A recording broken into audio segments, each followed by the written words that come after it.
Ya, halo pemirsa, apa kabar Anda hari ini? Kembali berjumpa bersama saya, Prasetyo Wibowo dalam program Market Review yang akan mengupas isu-isu penggerak ekonomi Indonesia. Dan kali ini kita akan membahas terkait dengan rencana pemerintah untuk menerapkan bahan bakar nabati B35 ini pada 1 Februari mendatang. Langsung saja kita mulai Market Review selengkapnya. Program B35 dijadwalkan akan mulai diimplementasikan pada 1 Februari 2023 mendatang. Pemerintah optimistis bahwa program B35 akan mampu mengurangi ketergantungan terhadap BBM impor. Pemerintah melalui Kementerian Energi dan Sumber Daya Mineral telah mengeluarkan surat edaran baru terkait pencampuran bahan bakar nabati atau BBM jenis biodiesel dengan persentase 35% ke dalam BBM jenis solar atau lazim disebut B35. Program ini dijadwalkan akan mulai pada 1 Februari 2023 mendatang. Berdasarkan surat edaran terbaru tersebut, pemblokuan pencampuran biodiesel 35% akan berlaku mulai Februari 2023. Berdasarkan kebijakan Komite Pengarah Badan Pengelola Dana Perkebunan Kelapa Sawit atau BPDPKS. Adapun surat edaran terbaru ini ditetapkan Direktur Jenderal Energi Baru Terbarukan dan Konservasi Energi Kementerian ESDM Dadan Kusdiana pada tanggal 28 Desember 2022.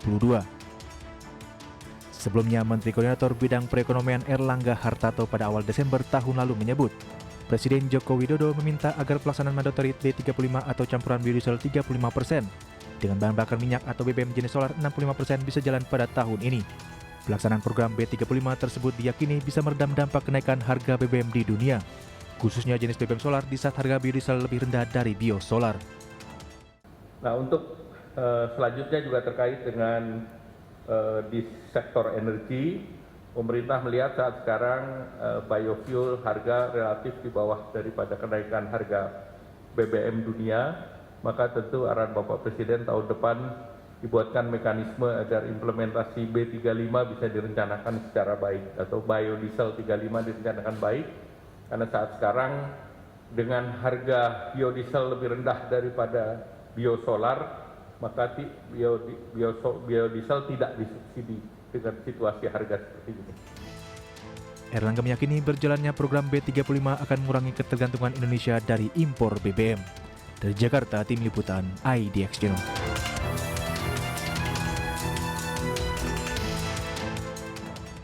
Ya, pemirsa, untuk membahas tema kita hari ini, resmi bahan bakar nabati B35 berlaku 1 Februari 2023. Kita sudah tersambung melalui Zoom bersama dengan Bapak Edi Wibowo. Beliau adalah Direktur Bioenergi, Ditjen EBTKE, Kementerian SDM Republik Indonesia. Selamat pagi, Pak Edi. Selamat pagi. Salam sehat, Pak. Alhamdulillah sehat, Pak. Baik, tadi sudah disampaikan begitu ya, kesiapan dari pemerintah untuk menerapkan bahan bakar nabati B35 begitu di 1 Februari mendatang. Bisa Anda sampaikan terlebih dahulu bagaimana kesiapannya nih Pak untuk menghadapi 1 Februari mendatang? Jadi terkait dengan persiapan untuk pelaksanaan program B35 pada 1 Februari mendatang, itu sudah dilakukan oleh Kementerian SDM seperti sudah sejak akhir September 2022 kemarin ya, persiapannya melalui kita menyiapkan regulasi pendukung seperti menetapkan Kepmen SDM terkait dengan penetapan BUPBN, kemudian juga keputusan Menteri SDM terkait dengan pentahapan penggunaan daripada B35 sendiri, kemudian juga Kepmen SDM penetapan alokasi biodiesel, dan juga Dirjen EBTKE terkait dengan penetapan standar mutu spesifikasi biodiesel untuk B35, dan juga Dirjen Migas terkait dengan penetapan standar mutu atau spesifikasi campuran B35. Kemudian juga kita sudah minta persetujuan insentif pembiayaan program biodiesel kepada Komite Pengarah dan sudah disetujui. Kemudian juga menyiapkan pedoman implementasi pencampuran B35 dan juga tidak kalah penting adalah melakukan sosialisasi secara masif kepada stakeholder terkait. Baik, tapi kalau kita cermati dengan kondisi yang ada, siapa saja yang terlibat begitu dalam program B35 ini, Pak Edi? Apakah juga ini butuh memang keterlibatan banyak pihak untuk mensukseskan pelaksanaannya dan juga implementasinya nanti di lapangan? Jadi memang selain Kementerian SDM, kita memang banyak stakeholder terkait ya dalam implementasi B35 ini, mulai dulu dari kementerian dan lembaga terkait seperti Kemenkomarves, kemudian juga kementerian anggota Komite Pengarah BPDPKS, yaitu ada 8 kementerian situ seperti Kementerian Koordinator Bidang Perekonomian, Kementerian Keuangan, Kementerian Pertanian, Kementerian Perdagangan, Kementerian BUMN, Kementerian PPN dan Bappenas, dan juga Kementerian Perindustrian. Serta juga melibatkan BPDPKS sebagai pengelola dana sawit yang dananya juga digunakan untuk membayar selisih kurang IP minyak solar dengan IP diesel sendiri. Kemudian ada beberapa stakeholder lain yang terlibat langsung seperti nanti BUBBN yang itu ya sebanyak 21 BUBBN Badan Usaha Bahan Bakar Nabati Biodiesel yang nanti akan menyalurkan biodieselnya, dan juga BUBBM yang wajib mencampur minyak solar dengan biodiesel sebanyak B35% pada mulai 1 Februari 2023 nanti, yaitu ada 22 BUBBM. Kemudian juga asosiasi terkait terutama Aprobi, Pertamina, dan BRIN dalam persiapan untuk ujinya waktu sebelum implementasi ini. Baik, kalau kita cermati dengan kondisi yang ada, bisa dijelaskan lebih jauh tidak B35 ini seperti apa sih mekanisme pencampurannya, kemudian nanti peruntukannya untuk mesin apa, kemudian jenis kendaraan apa, Pak Edi? Jadi kalau pencampuran seperti mungkin juga B30 kemarin ya, jadi bagaimana nanti dari BUBBN, Badan Usaha Bakar Nabati jenis biodiesel itu mengirimkan biodieselnya nanti ke titik serah di BUBBM atau di TBBM punya BUBBM, kemudian dari BUBBM nanti dicampur sebesar 35%, kemudian setelah dicampur 35% disampaikan atau diteruskan kepada konsumen pengguna. Konsumen pengguna siapa? Adalah semua sektor yang menggunakan mesin diesel gitu ya. Jadi semua mesin diesel yang menggunakan minyak solar itu wajib nanti menggunakan B35 ini. Baik, untuk kendaraannya sendiri, Pak Edi, apakah dikhususkan untuk kendaraan-kendaraan tertentu, dalam artian apakah bisa kendaraan berat, kemudian transportasi umum juga begitu ya, sehingga nantinya akan ikut mendukung juga ini energi bersih, kemudian juga transportasi ramah lingkungan? Ya, kita harapkan ini berlaku untuk semuanya ya, terutama untuk yang solar 48 itu juga udah, atau sesuai ketentuan yang di Permen SDM nomor 24 tahun 2021 itu kan semua nanti yang bahan bakar solar yang dengan setan number 48 atau di bawah 51 itu wajib dicampur. Kalau yang kita mungkin memang ada relaksasi itu yang di atas 51 setannya di atas 51 itu masih dimungkinkan tidak mencampur dengan bahan bakar nabati biodiesel ini. Baik. Jadi semua termasuk transportasi berat maupun yang semua kendaraan itu juga harus menggunakan tadi. Oke, itu 1 Februari. Kalau kita cermati awalnya kalau tidak salah akan diterapkannya di 1 Januari begitu ya Pak Edi. Kemudian ini agak mundur begitu. Apa yang menjadi triggernya nih kira-kira Pak? Jadi memang betul, tadinya awalnya kita sudah setting rencana 1 Januari ya 2023 ini, kemudian kemarin berdasarkan pertimbangan bahwa masih diperlukan persiapan yang lebih matang lagi baik oleh BUBBN maupun BUBBM, dan juga mungkin perlu sosialisasi yang lebih masif, maka ini diberi kesempatan sampai 1 Februari 2023 ini. Jadi mundur 1 bulan gitu. Oke, dan sejauh ini Pak dengan proses berarti kan mundur 1 Februari, dalam rentang waktu 1 bulan ini apakah infrastrukturnya juga sudah ready, kemudian bagaimana dengan stok bahan bakar nabati B35-nya juga apakah sudah terdistribusi dengan cukup baik dan merata mungkin, Pak Edi? Ya, kalau kita tadi kan memang waktu awal setting kita mulai 1 Januari itu ada masa transisi 1 bulan gitu ya. Jadi nanti mulai fullnya di 1 Februari gitu. Nah, kita sekarang mundur menjadi 1 Februari, kemarin yang B30 masih dilakukan di bulan Januari. Ini sebagai juga persiapan tadi BUBBN dan juga BBM supaya menyiapkan infrastrukturnya, kemudian kita harapkan nanti per 1 Februari kita sudah siap. Dan dari segi kapasitas produksi BUBBN sudah cukup untuk nanti sangat siap untuk menyalurkan biodiesel dengan spesifikasi B35 tadi kepada BUBBM-nya. Kita harapkan nanti mulai pertengahan Januari atau akhir Januari sudah mulai dikirim, sehingga nanti per 1 Februari itu sudah mulai dicampur dengan B35 tadi. Oke, untuk wilayah pendistribusiannya di mana saja, dan kemudian nanti akan disampaikan juga Pak Edi kira-kira hasilnya ini untuk bagian mesin, kemudian efektivitasnya seperti apa, kita akan jawab nanti di segmen berikutnya. Kita akan jeda dulu sebentar Pak Edi. Ya, pemirsa, jangan beranjak dari tempat Anda, kami masih akan segera kembali sesaat lagi. Ya, Anda masih menyaksikan Market Review. Berikut ini kami sampaikan infografis untuk Anda terkait dengan pemanfaatan dari biodiesel domestik ini, Ya, data selengkapnya bisa Anda saksikan di layar televisi Anda. Baik, kita cermati dari tahun 2017 kemudian sampai dengan 2022. Ini berdasarkan proyeksi dari Kementerian SDM. 2017 kita lihat pemanfaatannya sekitar 3,42 juta kiloliter, kemudian 2018 6,17 juta kiloliter, 2019 naik 8,4, ini juga sama sampai dengan tahun 2020, kemudian di tahun 2021 naik lagi menjadi 9,3 juta kiloliter dan proyeksinya di akhir tahun lalu sekitar 10,1 juta kiloliter.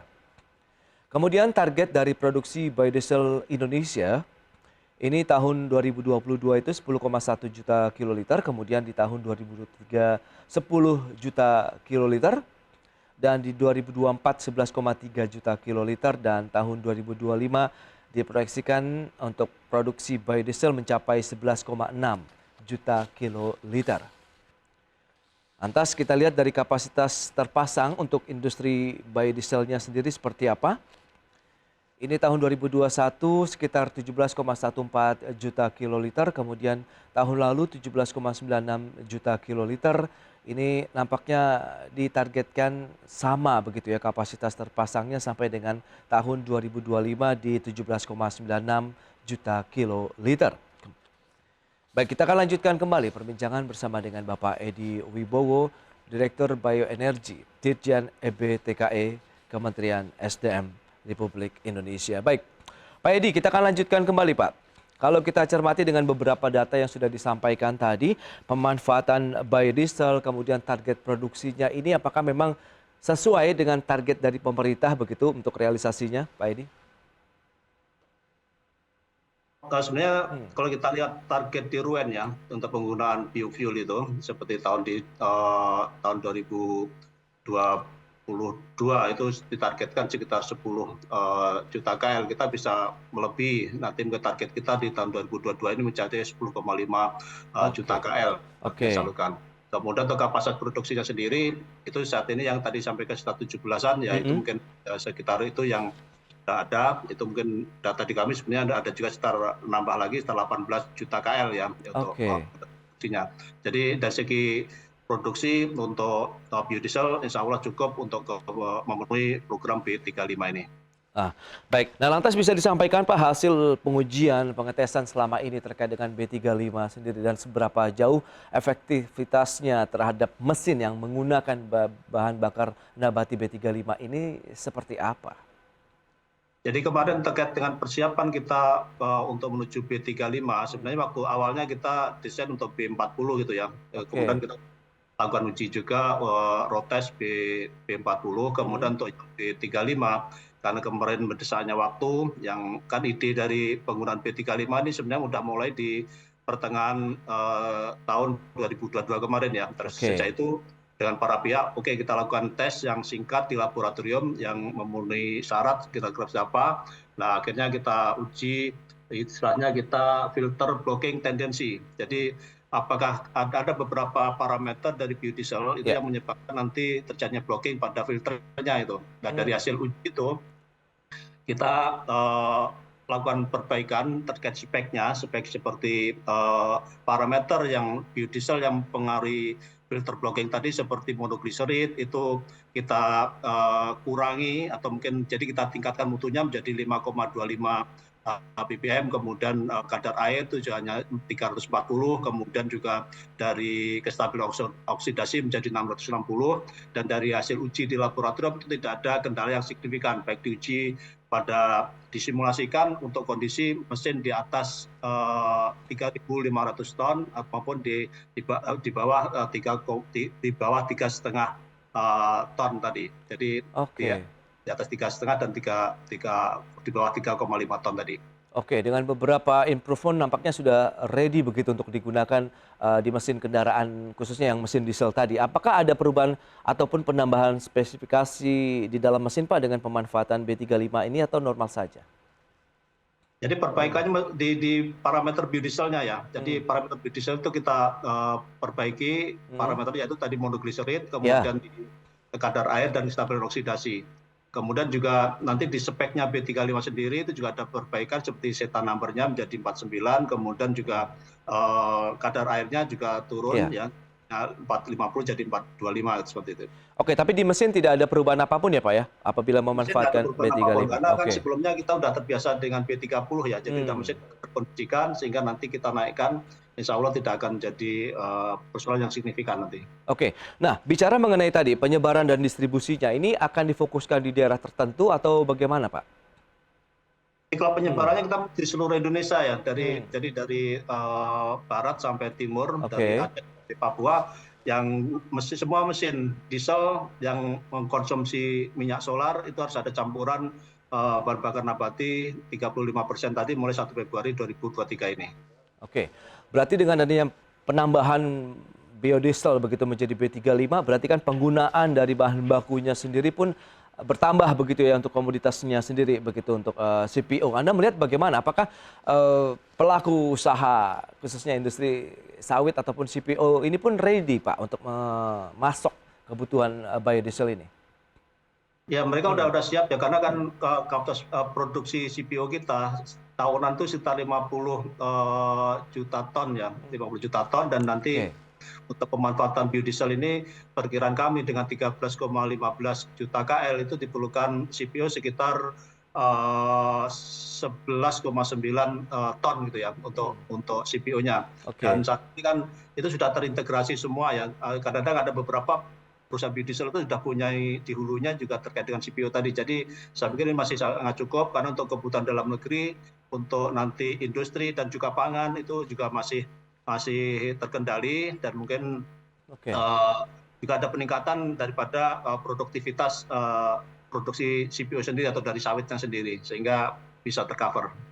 Baik, dari sisi target produksi biodieselnya sendiri, Pak Edi, di tahun 2022 kemarin 10,1 juta kiloliter, tidak jauh berbeda dengan tahun 2023 ini, begitu Pak Edi? Ya. Apa yang membuat, apakah memang stagnasi ini sengaja dibuat karena memang ada persiapan untuk implementasinya di lapangan atau terkait dengan kondisi di lapangan? Untuk penetapan target dari produksi biodiesel, Pak Edi? Ya, untuk alokasi tahun 2023 ini kita memang meningkat ya. Tadinya tahun kemarin kan kita alokasinya 11,025 juta KL. Oke. Di tahun 2023 ini kita dengan nanti ada kenaikan B35 mulai 1 Februari, itu kan alokasi menjadi 13,15 juta KL. Jadi ada kenaikan sekitar hampir 2 juta KL, dan itu dengan kondisi lapangan terkait dengan produksi CPO dan sebagainya, insya Allah masih terkendali, masih bisa tercukupi itu nanti. Baik, lantas kalau kita bicara mengenai sosialisasi kepada masyarakat pengguna khususnya bahan bakar mesin diesel ini bagaimana, dan responnya sejauh ini seperti apa juga Pak Edi? Jadi mereka memberikan respon yang positif ya terkait dengan sosialisasi, dan juga ada beberapa juga permintaan supaya ada salah satu kita ada pedoman nanti untuk blending B35 atau mungkin pencampuran B35 seperti apa, karena juga ada semacam sedikit masa transisi kan, nanti misalnya di Januari masih B30, kemudian 1 Februari udah B35, berarti kan ini kira-kira kalau ada sisa misalnya di TBBM itu masih ada B30, bagaimana itu kita sudah buat pedomannya. Jadi kalau intinya kalau biodiesel untuk B30 dicampur untuk B30, kalau udah speknya B35 ya kita dicampur untuk bisa B30 maupun B35 tadi. Oke, tapi kalau kita sedikit flashback ke belakang review dari pelaksanaan B30 kemarin, adakah mungkin satu hal begitu poin-poin yang bisa dijadikan pelajaran Pak untuk penerapan B35 ini, Pak Edi? Ya kalau kita acuan kemarin pelaksanaan B30 sudah berjalan dengan baik ya. Itu kalau pembelajarannya nanti mudah-mudahan dengan kita berhasil di B30, kemudian juga udah mulai awalnya dari pengujian, kemudian implementasi juga dengan baik, dengan sosialisasi, kemudian implementasi juga baik, dan juga mudah-mudahan nanti untuk B35 juga bisa berjalan dengan baik juga. Oke, tantangan yang sudah dimitigasi dipetakan untuk pelaksanaan B35, nanti kita akan bahas lagi di segmen berikutnya, kita akan jeda sebentar lagi nih Pak. Baik pemirsa, tetaplah bersama kami. Baik, pemirsa, kita lanjutkan kembali perbincangan bersama dengan Bapak Edi Wibowo, Direktur Bioenergi, Dirjen EBTKE, Kementerian SDM Republik Indonesia. Ya, Pak Edi, kalau kita bicara mengenai memang penerapannya, kemudian tantangannya apakah dengan beberapa pengujian sebelumnya, kemudian pelaksanaan B30, Anda melihat penerapan dan implementasi B35 di tahun ini atau Februari mendatang akan lebih mulus? Dulu naik dari B20, B30, sekarang B35, kemudian juga sebelumnya sudah ada pengujian dan juga memang tantangan yang terkait dengan peningkatan ini kadang nanti mungkin di awal ini terkait dengan mungkin tambahan pasokan CPO tadi seperti tadi kita sebutkan Oke. itu kan mungkin akan diperlukan CPO sekitar 11,95 juta ton. Ya sekitar itu, kemudian juga tambahan moda angkutan ya, karena dari B30 ke B40 mungkin kapasitasnya juga mungkin tangki penyimpanan, kemudian juga okupasi jeti dan pompa itu mungkin juga agak ada kenaikan dari B30 karena kenaikannya sekitar 19% ya dari alokasi 2022 kemarin dari 11,25 menjadi 13,15 itu akan naik 19%. Jadi hal-hal itu yang mungkin harus disiapkan oleh BUBBM dan juga BBB tadi.